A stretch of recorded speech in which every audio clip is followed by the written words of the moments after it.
bàbá ní ká tó ṣàdúrà yìí ẹ̀jẹ̀ rọ̀ wà nínú yìí.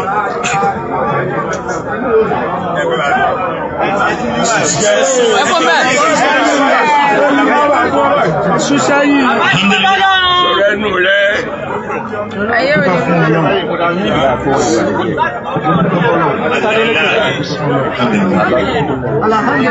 ẹni kí n kọ́ bá gbé fún sí. wọ́n ní bàbá àgbà olóyè kan dé èkó wọ́n ní Mọ̀lánà Yásà Tárú sọ̀rọ̀ kan ní ìsìn. wọ́n ní gbogbo èèyàn kọ́ lọ́lọ́run ṣe bẹ́ẹ̀. wọ́n ní gbogbo èèyàn kọ́ lọ́lọ́run ṣe bẹ́ẹ̀ sí. orí ọ̀fẹ́ Ọlọ́run mo rí gbà. bàbá ní orí ọ̀fẹ́ Ọlọ́run wọ́n rí gbà wọ́n làwọn mọ̀ bẹ́ẹ̀. gbogbo ìgbésí ayé mi Ọlọ́run rẹ̀ ká máa gbọ́dọ̀. irú ìwé tó ṣẹlẹ̀ lé mi sí tí inú mi ń dùn tí inú ẹbí mi ń dùn kí àbí ẹnìkan lọ́lọ́run lọ. ẹni tọ́lọ́run lò. èmi ò mọ̀ pé irú oore báyìí yóò padà ṣẹlẹ̀ sí mi lọ́jọ́ wáyé.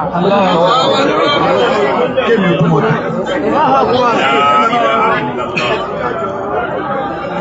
mo ti tẹ̀lé bàbá mi rà sí ìdájọ́ ìlànà tó fún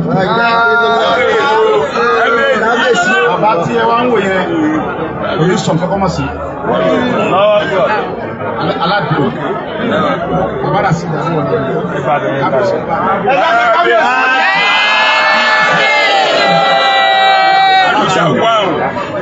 aládùn mo kọ́ tó máa ṣẹlẹ̀ sí ìdá láyé sí. dáàbò ẹ má rọ wá nílẹ̀ o. gẹ́gẹ́ bí security èmi ò mọ̀ pé àwọn ewu tí ó padà gbà lórí mi ọjọ́ iwájú ni mo pa á mọ́ lọ́dọ̀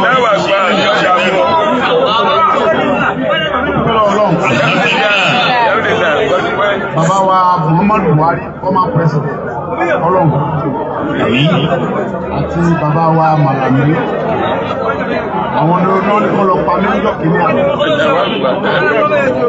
Adiza. Èmi wá ìwàkẹ́gbẹ́ bàbá wọ́n ní kọ́ lọ pa mílíọ̀nù kìíní àná. ṣùgbọ́n Ọlọ́run ọba tó ní déédéé lọ́dọ̀. Ọlọ́run bá ń fọwọ́ kí bàbá mi àjà ní mélòó. Bàbá dáadáa. Bàbá wa sọ̀rọ̀ kí nígbà tó ṣẹlẹ̀ wá pé bàbá. Àbẹ́wà bàbá ní ọmọ ọmọ sọ fún mi ní ọmọ ọmọ sọ̀rọ̀. Ṣùgbọ́n mo sọ ọmọ kí ní kẹsàn-án dé kì í ṣe òògùn tó ní. Ọlọ́run fẹ́ jẹ́ kọ́ mọ̀ pé òun lọ́wọ́ ọmọ ayé. Kí o bá ṣẹlẹ̀ bẹ́ẹ̀ ó léwu. Wọ́n mọ̀ pé òògùn tó ní òun ló tó ní.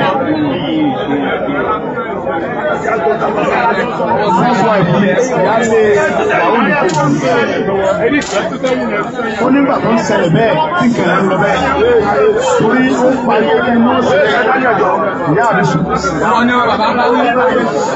mi wá ní tó ń bá jí lóru wọn àmọ́ pẹ̀lú pé Ọlọ́run ṣe kìíní ọ̀ lágbára tí ó bá ṣẹlẹ̀ bẹ́ẹ̀ tí wọ́n wá ká mi mọ́lé ń jọ yẹn Ọlọ́run ọba tó ní mi ó lẹ̀mí èmi lọ́dọ̀ ó yọ mí àmọ́ rò pé agbára àyàn náà lọ́pọ̀ gẹ́gẹ́ bí ọ̀rọ̀ bàbá mi àgbà mi. Àyàfà kìí mi ìgbà ẹ̀bà púpọ̀ lọ́wọ́ ẹ̀bà mi púpọ̀ lọ́wọ́ Ọlọ́run ọba tó ní. Alhamdulillah. Ọba tó pa mí mọ́ ní ọjọ́ ìlú. Tó wọn tí ó ṣẹlẹ̀ lọ́la nígbà àdàlórí wa. Ẹ̀bà dúpẹ́ fún bàbá wa President Tinubu. Orí ọ̀fẹ́ tí mo rí gbà lẹ́nu. Ó jẹ́ ìjẹ́ pé bàbá mi lábẹ́jà lọ bá. Tí ọ̀bá jẹ́ Yorùbá, ó lè mọ́ gbà. Tó bá jẹ́ lédè mi, ó lè mọ́ gbà sí bàbá mi. Tàbí Buhari ń bẹ́ẹ̀ bàbá mi ó bá.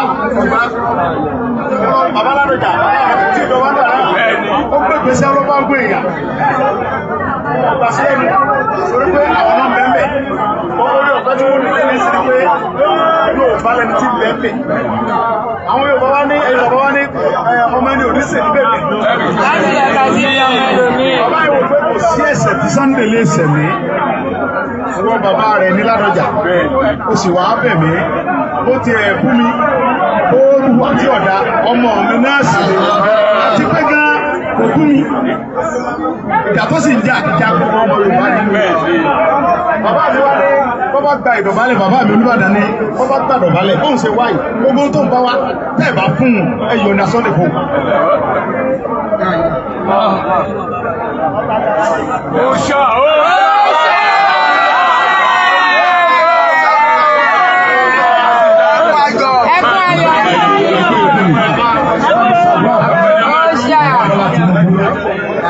Ó ti ẹ̀ gbọ́rọ̀ sí ọba ṣàdúrà fún ààrẹ orílẹ̀-èdè wa pé ó ti ẹ̀ gbọ́rọ̀ sí ọba rẹ̀. Ẹ wá bá mi ṣàdúrà fún gbogbo ọba lẹ́yìn láti fi bàbá pa ọ̀nà ọ̀pọ̀ olúgbọ́n kí wọ́n wá fi ọba lé bàbá mi sẹ́nitọ́ His Excellency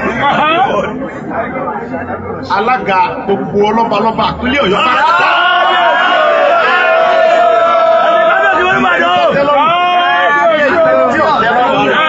Ládọjà lọ́lọ́run fún ní alága lọ́la. Ọlọ́run ọ̀sán ìjọba ẹ̀sìn bẹ́ẹ̀ fún Ládọjà. Kò sógun tó kọ ojú sójú Ládọjà ní tí òun ni. Ẹ̀tọ́ lọ́mọ rẹ̀ ti ní yóò di ọba. Kò sọ gbọ́dọ̀ ẹ̀fẹ́ dá. Bí bàbá mi ò jolúbàdàn, bí bàbá Tinubu ṣe débẹ̀ náà yọ lọ gbà mí lẹ̀. Torí ìyẹn rẹ̀ ní. Níjọ́ tí wọ́n ti mú mi ilé ńkútọ́ ní bàbá mi ní bọ́kẹ̀rẹ́ balẹ̀. Ìmọ̀ ọ̀ràn ọmọ sí ẹkọ ọmọ fún olówó oúnjẹ èmi ní bàbá rẹ̀ Ládọjà ó sì sinmi gẹ́gẹ́ bí ọmọ. Abbas tí ń wà wọn ni bàbá mọ ọ́nà kọ́ lọ fún mi lówó nù sẹ́. Bàbá wa ní ìpamọ́lọ́wà ó torí pé tí wọ́n bá gbé wá sí Nàìjíríà Buhari ọ̀pá ọ̀dùn. Ó ní èmi wá ti bá gbogbo àwọn àgbààgbà Yorùbá sọ̀rọ̀ tọ́lọ́ ń fọrùn kẹ́ bàbá wa bàbá tó wà lẹ́kọ̀ọ́ yìí bàbá mi olórí afẹ́fẹ́re bàbá gbìyànjú gan. Bàbá mi Ládọjà ní mo ti lọ bá gbé yẹn káàkiri mo ti gbogbo àwọn bàbá wọlé sójà kí wọ́n lọ sunkún bá pírẹsidẹ́ǹtì Bẹ̀nẹ̀ kọ́mọ pé ọ́lẹ̀ mo sì fẹ́ máa ń kú tọ́nu gbogbo àwọn alágbára bẹ̀ mo ti lọ bá fọkẹ̀rẹ́ balẹ̀ Abbas sọ fún Sunday pé kọ́kọ́ balẹ̀ wọn ò ní gbé wálé tí Ọlọ́run bá ṣe tí Bọ́lá bá di pírẹsidẹ́ǹtì ẹ̀ ń gbà ọ́lẹ̀ lọ́wọ́ sẹ́mo pé kò sàdé nǹkan tó bá dọ̀dọ̀ rẹ̀. Bàbá mi ọ̀sàdé nǹkan tí bá dọ̀dọ̀ rẹ̀. Ó ní tí Ọlọ́run bá ṣe tí Bọ́lá bá di pírẹsidẹ́ǹtì lẹ́yìn tọ́lọ́run ó sì ṣe ó sì ti ṣe. Nígbà tó wá ṣe bàtí bàbá mi dolúbàdàn mo wá ní bàbá mo ti ń pẹ́ lẹ́yìn òdì. Ọdún kẹrin rèé ilé sí ní tí bàbá ìbá di pírẹsidẹ́ǹtì ó ní kí ní nǹkan olójú. Ó ní Sunday mo ní bàbá mi jókòó lẹ́gbẹ̀ẹ́ gẹ̀ẹ́sẹ̀ mi ń bí à. Ó wá múlẹ̀kẹ̀ olóyè ìyàwó rẹ̀ Ìyábọ̀dé lọ́yà ìyá mi wá bọ́lẹ̀kẹ̀ oyè ọkọ̀ sí lọ́rùn ó lọ́ wà nílá ìpẹ́. Àwọn wá pè mí lọ́jọ́ Jímọ̀ tó lọ yìí ọjọ́ àánú ọjọ́ orí lọ́rọ̀ Ọlọ́run ní nǹkan bí aago mẹ́wàá kọjá ìṣẹ́jú mẹ́ta géré ni mo wà ń kú tọ́nu. Bàbá mi wá pè mí Sunday mọ́ ní kábíyèsà kájọ́ kọ́lẹ́sà ń bọ̀ wà wọ́n ní mo wà lẹ́yìn òdì náà ni ó ní ìdí ẹrù rẹ̀ mo wà lọ́dọ̀ president gbogbo ohun tí mo bá tí ọba ṣe mo ti ní ó ṣe tiẹ̀ fún mi ó sì ti ṣe gbogbo ẹni bá wá dá ọdún ọsọ pé mi bàbá rẹ̀ Rasidi Ládọjà mọ́ ní ọmọ bọ̀ lé ó ní máa bọ̀ báyìí èmi yóò sì débàdàn lọ́jọ́ sátidé bàbá débàdàn ó èdè ni mo ní bàbá mo ń dẹrù mi lọ́wọ́ ni ó wá gbéra láàárọ̀.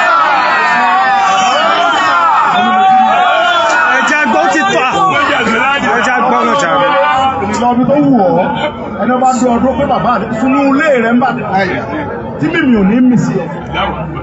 President ti mẹ́mẹ́ yóò bá dé bàbá rẹ̀ sì ni mo sì ti lọ́wọ́ bọ́ ọ̀dọ̀ balẹ̀ bá ó sì ti ní òun fi Ọlọ́run lẹ̀ kò sí ẹni kankan tí ọ̀bọ̀ ọ̀gàn gbogbo tó bá ṣẹlẹ̀ sọ pé mi bàbá rẹ̀ mo ní ọmọ bọ̀ gbogbo òròyìn bẹ̀rẹ̀ sí gbé.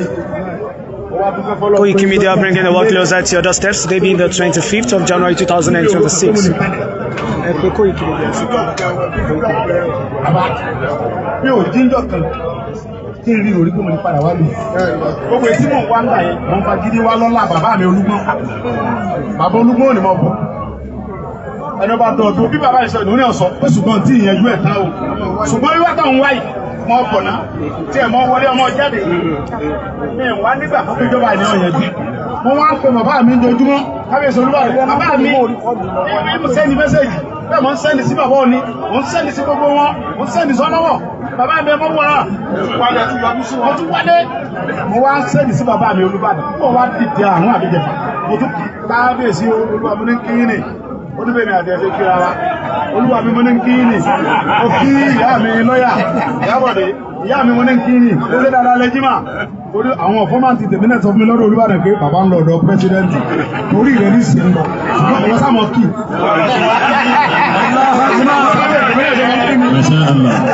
wọ́n lọ ní pé ọjọ́ tí mo ti kó òlù yìí àwọn bàbá àfa yìí ò fi mi lé mi lọ. lójúmọ́ la dúró ẹ̀ ṣàdúrà. ilé sẹ́ndì owó àkàwọ̀ kan sí mi. wọ́n bá ti wá jókòó fún ọ lówó Buhari ti ti gbogbo àkáǹtì ó lé mi kó òlù ọmọ mi kan bẹ wọ́n pè ní Sami Ìjàpá òun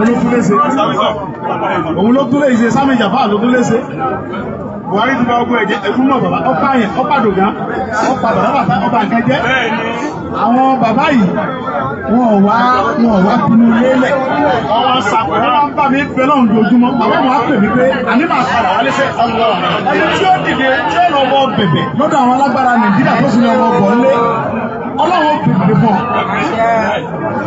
Ọlọ́run wá kan bàbá mi Olúbàdàn ẹ wà bá ń pè lọ́hùn pé kí ẹ̀mí bàbá mi Ràṣídì Adéwọ̀lú Ládọjà kọ́lọ̀ bá gúnlẹ̀ bí ọmọ bàbá kárẹ̀ jẹ́ ọmọ lè kó ní ẹrù ẹ̀ ọjọ́ kíkọ́ pé ẹ̀mí àwọn ọmọ bàbá Ràṣídì Adéwọ̀lú Ládọjà Olúbàdàn kẹ́mi wọ́n kú bàbá wa Bọ́lá mẹ́ Tinubu kọ́lọ̀ pa wọn ọmọ ìjọ wọn rí gbàgbé ìjọba yẹn ìjọba Nàìjíríà wọn bàjẹ́ kọ́lọ̀ ń ṣe gbà sí kọ́lọ̀ ń ṣe nípa ó gbà sí bàbá mi lẹ́nu láti yọ̀ǹda mi gbogbo tó máa ń fẹ́ lọ́dọ̀ Ọlọ́run kọ́lọ̀ máa ń yọ̀ǹda gbogbo tí bàbá mẹ́rin Bọ́lá Tinubu máa ń fẹ́ lọ́dọ̀ Ọlọ́run kọ́lọ̀ máa ń yọ̀ǹda lásìkò pé ọjọ́ Jímọ̀ lọ́jọ́ tó yọ̀ǹda mi kọ́lọ̀ bàbá yẹn yọ̀ǹda mi kọ́lọ̀ mi ìyàwó àtọmọ fún mi ọmọ bá wọn lọ èbó mi lé wọlú gbogbo dúkìá ti bàjẹ́ gbogbo lẹ́mí náà ti bàjẹ́ gbogbo dúkìá mi náà ti bàjẹ́ ó kọ́ lọ́mọ àwọn ọmọ tó wà ní ọmọdé ń tàyé mi.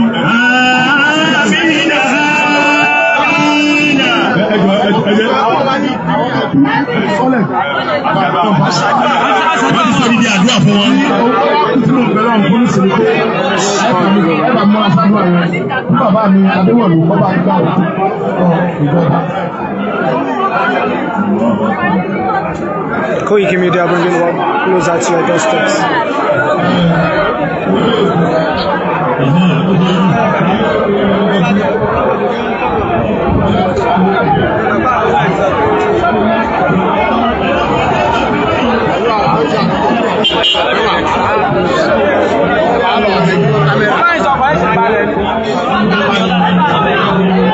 Alága ọjẹ́. Ẹ mo rí ìjà ní mo rí. Kó wà pẹ̀lú. Máa ń gbé ya ń bí báyìí.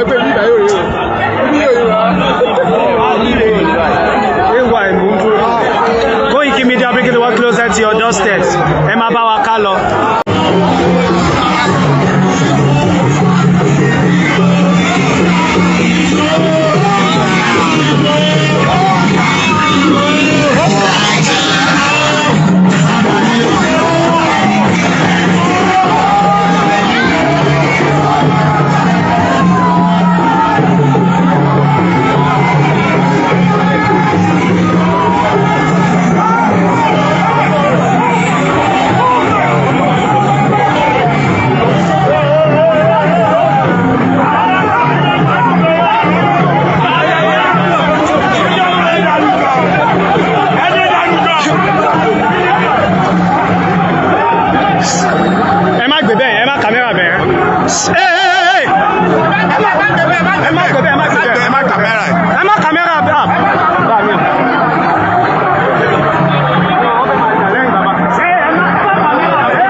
your steps.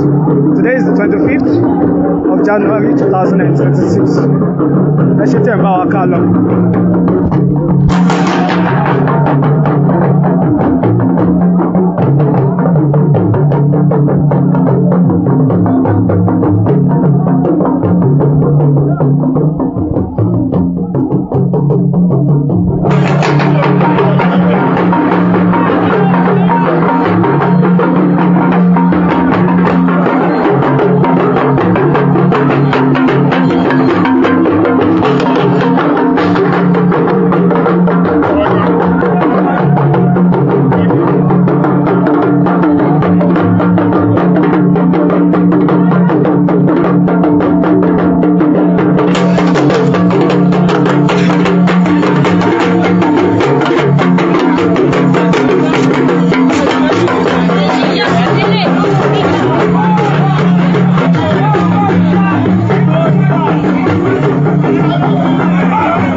Share this broadcast.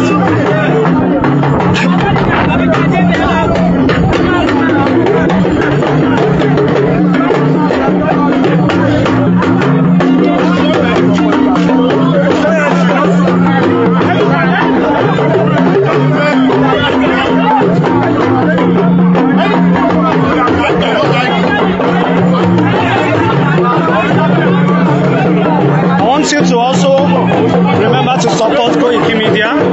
Many independent media depends on your support. As you know, the work is going to be much now.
Koiki Media. Okay. Sorry. Ẹ jọ̀ọ́ sir, Koiki Media. Mami, ẹ jọ̀ọ́ Koiki Media.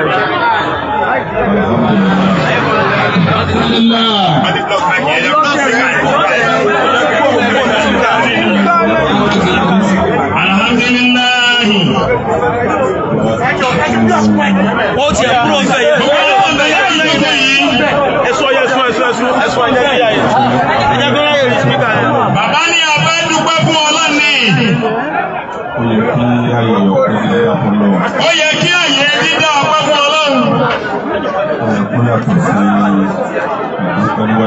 Ó yẹ kó yàtọ̀ sí ìdúpẹ́ níwájú ẹ̀dá. Ayé ìdúpẹ́ níwájú Ọlọ́run ó yẹ kó yàtọ̀ sí ìdúpẹ́ níwájú ẹ̀dá. Bàbá ní ẹ̀dùnkú dáadáa.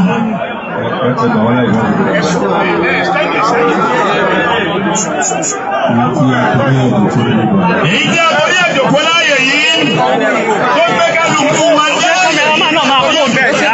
Gẹ́gẹ́ bí wọ́n wà nìyẹn, òdébẹ̀ yẹn, òdébì. Ṣé wọ́n gbọ́ gbogbo tí wọ́n ṣé wọ́n gbọ́ tó ń sọ?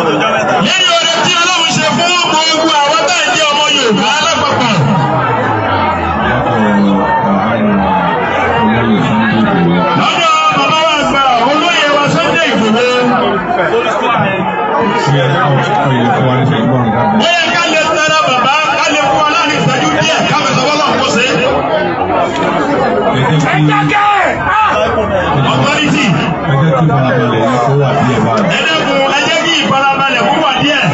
Orí láìpù la wà dákun torí tọ́lọ́ má jẹ́ kí láìpù gbé agbó òtún fẹ́. Lọ́gbọ́n wípé sílẹ̀ ìmáṣẹ̀lẹ̀. Kò sọ gbá kírú ilé ìbáṣẹ̀lẹ̀. Torí tọ́lọ̀ ṣe fún wa yìí, gbogbo aná lábọ̀ kí orí wa ni. Nítorí tọ́lọ̀ ṣe fún wa yìí náà gbogbo aná lábọ̀ wípé oore ni. Oore wa ni. Bá a ti pariwo pé tọ́lọ̀ ṣe tó dùn wá rè. Bá a ti pariwo náà, ó ti jẹ́ tọ́lọ̀ ṣe tó dùn wá rè. Wọ́n ṣe tó dùn wá náà lábá pariwo. Tọ́lọ̀ bá wá ṣe tó dùn wá pé sódù mọ́ wa bó ti ṣe yìí náà sábà pariwo kò sí ẹ̀wọ̀n bẹ̀. Ẹ̀gbọ́n bí sọ tù. Túbẹ̀ sí ni wọ́n fi ń sọ tu ẹ̀. Wọ́n ìjọ ẹ̀kọ́ fún wa ní ìṣẹ́jú mélòó kákan fi dákẹ́kọ̀ọ́ lọ́hùn. Kẹ́jọ kápọ̀ àdìsẹ́jú mélòó kábi dúpẹ́ fọ́lọ́run. Ẹ wọ́n pé olúwa ò ní kí á dákẹ́ ìṣẹ́jú márùn-ún torí olóyè Sunday Igboho. Tí Olúwa kọ̀máǹdì wa ká dákẹ́ ìṣẹ́jú márùn-ún lórí bàbá àgbà Sunday Igboho. Bàbá wòye náà ó yẹ ká lè dákẹ́ fọ́lọ́run tí ó ṣe lẹ̀ fún wa. Pé òfin kankan tá a máa ṣe tọ́lọ̀ máa ṣe bẹ́ẹ̀, òun tá a ṣe. Pé pé kò sí bá a ṣe tó bá gbé ẹjọ́ bẹ́ẹ̀ lọ́nà bá dá wa. Kúmbọ̀. Olúwa bá ṣe bẹ́ẹ̀ kí a fẹ́ ṣe. Olúwa bá ṣe bẹ́ẹ̀ kí la ṣe. Ọ̀rọ̀ méjì ni màá sọ. Ọ̀rọ̀ àkọ́kọ́ ẹ̀kọ́ ti gbọ́ báyìí. Ọ̀rọ̀ àkọ́kọ́ ni òdùmọ́ mi bí a ṣe ń forú wọn ni wọ́n àwọn náà ọmọ. Yálé ò sí wàhálà. Bàbá olóyè ní kò sí pọ́blẹ́mù. Gbogbo ń ta bá pàdé lójú ọ̀nà pípa fẹ́ ṣe ẹ̀wù tí Olúwa ní kẹ́kẹ́ wọ̀ ìwọ̀. Ẹni tí ó ń ṣiṣẹ́ fún ẹ̀wọ̀n ẹ̀dá tí ó kì í ṣe fara ẹnìkan lẹ́wọ̀. Ẹ̀wù dẹ́wọ̀. Àwọn àtẹni tó wọrú ẹ̀wù yẹn rí tí ò ní pàdé irú tẹ̀ pàdé. Sọ́gbọ́n tó fẹ́ ta. Tó bá ti jẹ́ pé ẹ̀wù pé Bàbá mo fẹ́ káwọn èèyàn máa ṣe àǹfààní látara mi ni mo máa ń wọ̀. ẹ̀ ń kọ́fà Ní ẹ̀ bá wá ètò bá pàdé irú tẹ̀ pàdé yẹn, ẹ̀fọ́ méjì ni wọ́n fẹ́ kọ́kọ́ bẹ̀. Ẹ̀kọ́ méjì. Níbi tó bá pàdé wọn. Ẹ̀kọ́ ta kọ́kọ́ wọ́n ní tọ́mọdé bá ṣubú wọ́n ní yóò wò wájú. Wọ́n ní àgbàlagbà bá ṣubú òun wò ẹ̀yìn wò. Koiki Media bringing the world closer to your doorstep, maybe in the 25th of January 2026. Koiki Media broadcasting live from Sunday Igboho residence. Àkọ́kọ́ ẹ̀kọ́ mi nù ó. Ẹ máa wo wájú báyìí kẹ́ ẹ̀ tó máa wẹ̀. Olúwa fi ẹjọ́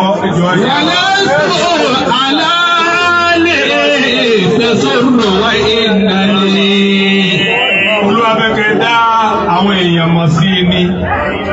Olú ẹni tó dọ́lọ̀ mọ̀lẹ́wà. Ẹ̀wọ̀n tó gbogbo àtà fẹ́ràn yín. Kémi tó àpàdé ní fúláìtì kan mú mi bọ̀ láti Amẹ́ríkà. Àwọn bá fúláìtì kan bọ̀. Àjọ wa ní stọ́ọ̀bù ẹ̀dàkùn ẹjọ́ ẹjọ́. Mú wá sáré lọ bá wọn. Kò sí sínú àṣà àbíkí máa léyàn mú. Nígbà tí Ọlọ́run ní kékeré máa tutù díẹ̀ díẹ̀, àwa àti ìkan lára àwọn ọmọ wọn. Mo ní wọ́n dì mí mọ́ àwọn àyàfọ́ tó bẹ̀. Wọ́n sẹ̀dẹ̀ tí ẹjọ́ àlùkò pé pàdé pẹ̀lú aláàjì ní ìsìn. Tí Olúwa bá ṣe ayé yìí bó ṣe ṣe ayé yìí tó ṣe ní ńlá bó ti ní kó tóbi tó báyìí. Àwọn ewu kan bẹ tẹ́yà bá pàdé ẹ̀yẹ́ máa bá lọ ní o. Allahu Akbar. Àwọn ewu kan bẹ tó ẹgbẹ́ tí ẹ bá bá pàdé tó ní ọba sáyé yẹn bó ti sáyé yìí o. Tí ẹ bá bá rú àwọn ewu bẹ́ẹ̀ pàdé, wọ́n máa bá lọ ní o. Yéèyàn bá wá bá ewu yẹn lọ, àádì okùn gangan tọ́lọ̀ ń fẹ́ kéèyàn tún ní tẹ́yẹ̀ gbọ́dọ̀ dì mẹ́rù yìí.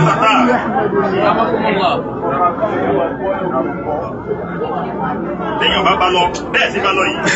Dìdìrì ló máa sọ pé kì í ṣọkùnrin lójú òkú yìí. Dídìrì! Ọgbọgbọ sí ẹwí báyìí. Wọ́n máa bà dárí ọ̀. Ẹjọ́. Sí ẹjọ́. Dídìrì! Ẹ máa gbé ẹ̀yẹ́ sábà gbé mi báyìí ń tẹ̀jú kútu báyìí. Sí olóyè Sunday Igboho bá jẹ́ ọkùnrin. Olóyè Sunday Igboho bá jẹ́ ọkùnrin. Olóyè Sunday Igboho tí wọ́n bá jẹ́ ọkùnrin. Kò sí ọkùnrin mọ́ nílẹ̀ Yorùbá nìyẹn. Kò sí ọkùnrin mọ́ nílẹ̀ Yorùbá.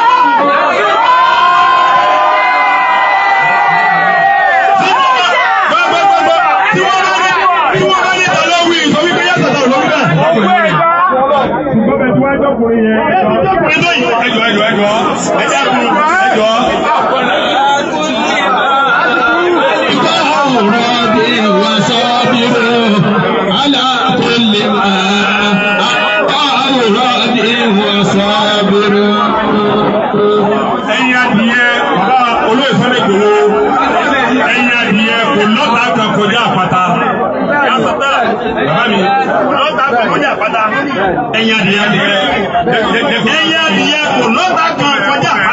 Olóyè Sunday Igboho ọkùnrin Ọlọ́run. Ẹ jẹ́ kí sáyidá wọlé. Bàtọ́lú mínà àbùtáàlì. Akin nínú àwọn akin. Akin nínú àwọn akin. Tí olóyè Sunday Igboho bá jẹ́ ọkùnrin. Tí olóyè Sunday Igboho bá jẹ́ ọkùnrin bí ó ti jẹ́kùnrin. Bẹ́ẹ̀ ti jẹ́kùnrin. Bẹ́ẹ̀ ti jẹ́kùnrin. Kò sọ́kùnrin máa kọ́kọ́ nìyẹn. Ẹlẹ́ẹ̀kejì ọ̀rọ̀ ni wípé as you are watching, I want you to like, share and drop a comment. Also follow. Don't forget to support Koiki Media. We need your support.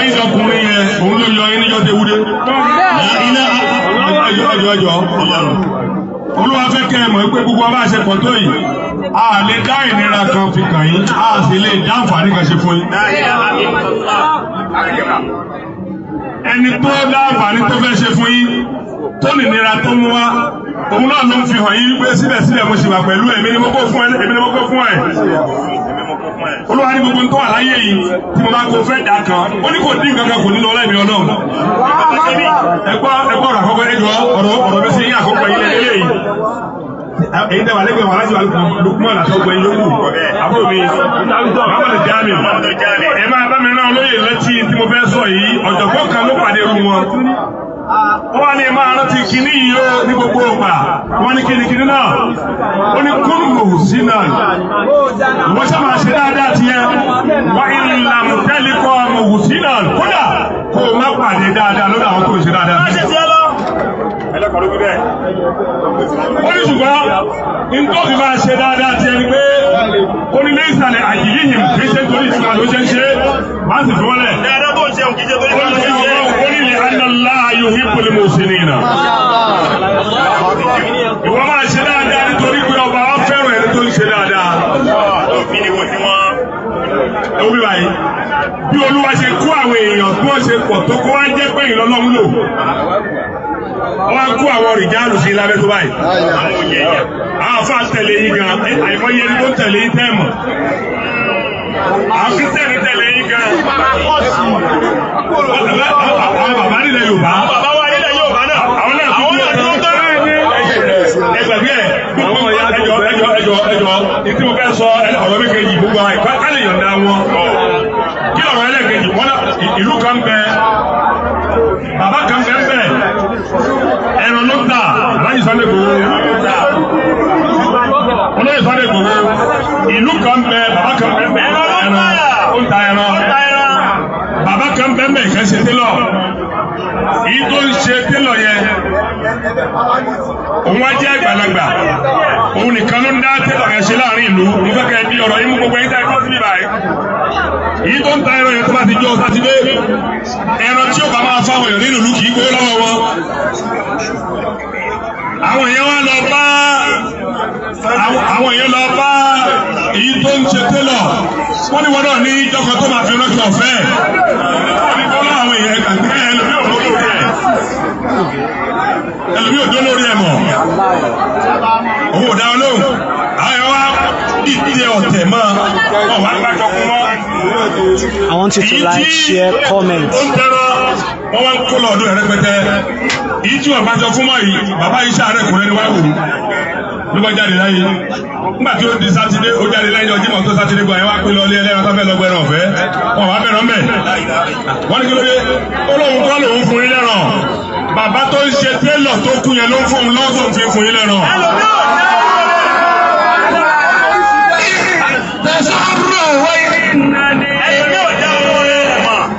ẹlòmí ò dé lórí ẹ̀ mọ̀ ó ní bàbá yẹn ló ń fún un lówó fi ń kó ẹran fún yín.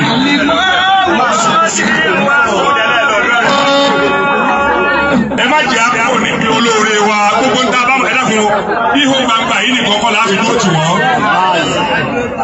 kò sẹ́ni tó tóbi tí ò nídìí tó ń fẹ́ lọ́dọ̀ ẹni tó kéré. kò sẹ́ni tó tóbi tí ò ní nídìí ẹni tó kéré.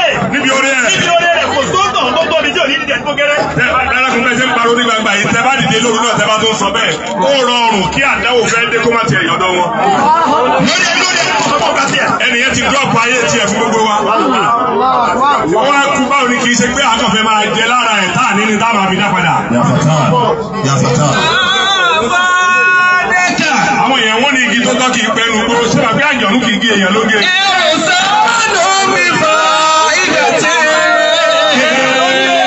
àwọn tá a wà níbi ìbà yìí ẹ jẹ́ o máa ríǹgì létí wa tá a bá dájú lóru ẹ fàdúrà ránṣẹ́ sí wọn.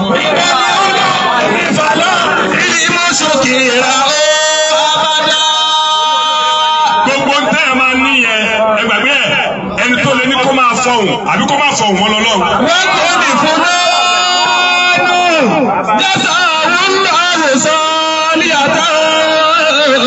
Olúwa ni mo fàyè gba gbogbo ìyàtọ̀ afẹ́ tóbi kó tóbi tán ṣùgbọ́n ẹ ṣáà fi títóbi yín sábẹ́ tèmi tọ́ Ọlọ́run nìkan ṣó ni. Abada ní àwọn àlìkí ní kìbòrà wálé àṣàjá.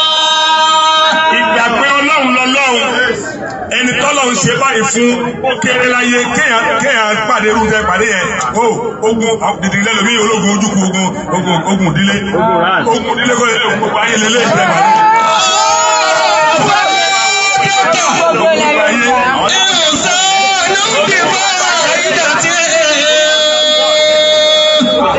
Ẹkùn tí kìí jẹ́rọ kàsì.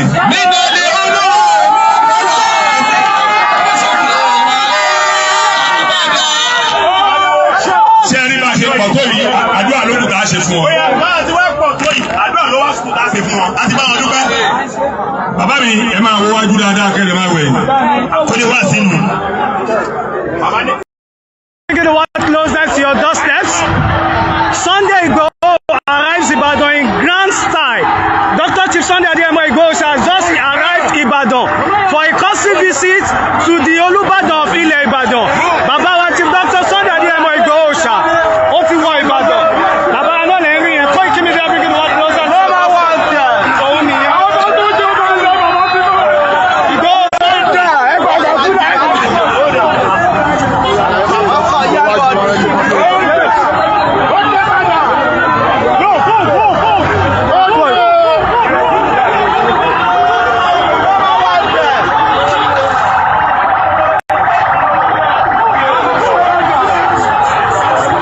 See massive crowd here as Sunday Igboho arrives Ibadan in grand style. Koiki Media bringing the world closer to your doorstep. This is live in Ibadan. Drop a comment, share this broadcast if you're watching.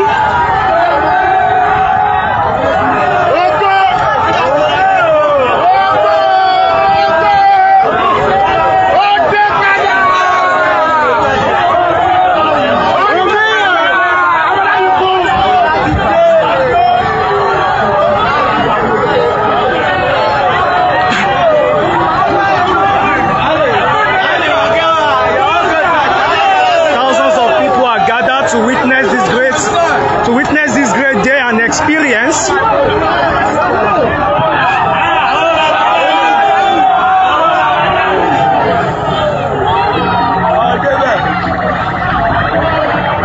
Drop a comment if you're watching Koiki Media, bring it one closer to your doorsteps. Igboho Oòṣà arrives Ibadan for a courtesy visit to the Oba Olubadan of Ile Ibadan, as he has been granted no more wanted. The lifted ban has successfully been removed.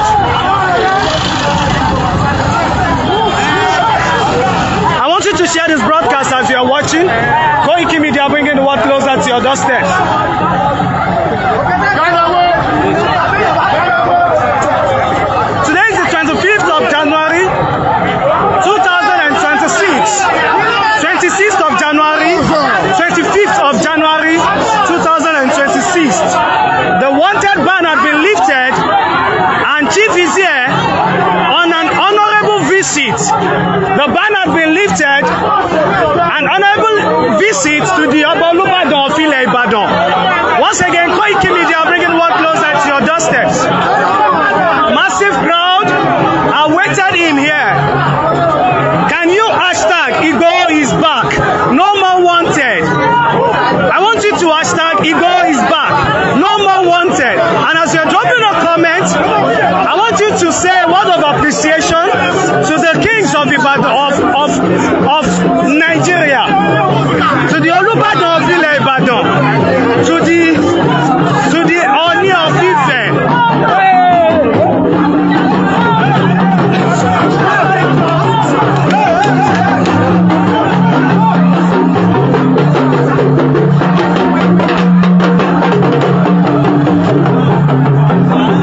Koiki Media bringing the world closer to your doorsteps. Today is the 25th of January 2026. And it's successful. The ban has been lifted. Then is an honorable welcome. It's an honorable welcome. The massive crowd. We await the second coming. The honorable coming of Chief Dr. Sunday Adeyemo Igboho Oòṣà. The crowd is massive here. Thousands of people are here to witness his arrival.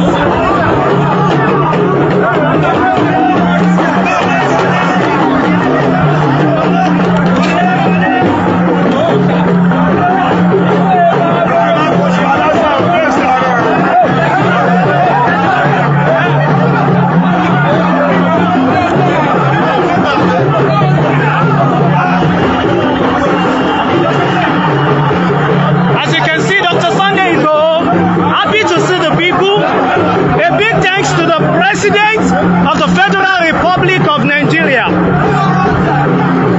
Bàbá wa Tinubu ẹ ṣé gan ni o. Bàbá wa Ọba Olúbàdàn ẹ ṣé gan ni o. Ọọ̀ni of Ifẹ̀ pẹ̀lú gbogbo àwọn lọ́balọ́ba nílẹ̀ Yorùbá. À ń fi àsìkò yìí.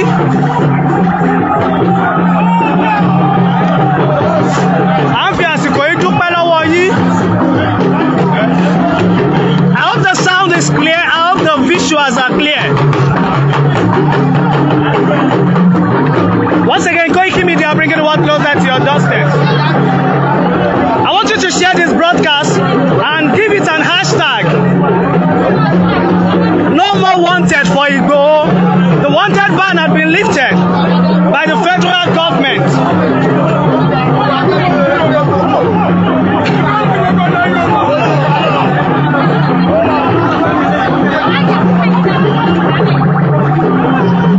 Sunday Igboho is back.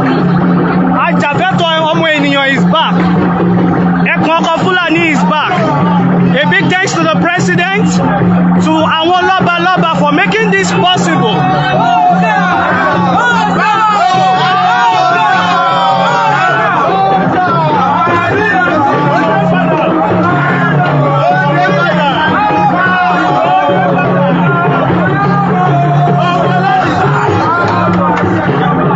I want you to like, comment, and drop share.